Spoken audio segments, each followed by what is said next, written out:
13 June 2025 মধ্যপ্রাচ্যে ছড়িয়ে পড়ে নতুন এক আগুন। ভোর 6টা 30 ইসরায়েল বর্বরতার চরম সীমায় পৌঁছে দুনিয়ার শক্তিধর রাষ্ট্র ইরানে হামলা শুরু করে অপারেশন রাইজিং লায়ন নামে। একাধিক রকেট ড্রোন হামলা চালায় ইরানের তেহরান, ইস্পাহান ও নাতানজে। লক্ষ্য ছিল ইরানের পারমাণবিক গবেষণা কেন্দ্র, সামরিক ঘাঁটি ও কমান্ড সেন্টারে। এ হামলায় ইরানের 78 জন নিহত এবং আহত হয় 329 জন। বিশ্বের অন্যতম শক্তিশালী রাষ্ট্র ইরানও চুপ করে বসে থাকেনি।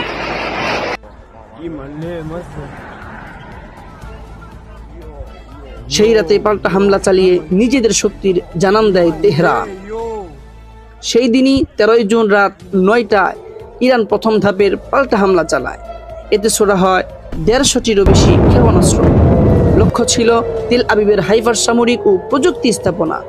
এ হামলায় ইরানের ক্ষেপণাস্ত্র ইসরায়েলের আয়রন ডোমকে বুড়ো আঙুল দেখিয়ে ইসরায়েলের তেল আবিবে আঘাত হানে। এতে ইসরায়েলের স্থাপনা ঘুরিয়ে দেওয়া হয়। এতে তেল আবিবে সাইরেন বাজিয়ে রেড অ্যালার্ট জারি করা হয়।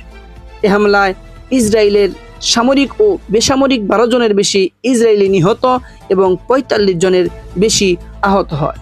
আর নেতানিয়াহু বাংকারে ঢুকে পড়ে। এখন গোটা দুনিয়া শঙ্কিত, এই যুদ্ধ কি তৃতীয় বিশ্বযুদ্ধের সূচনা?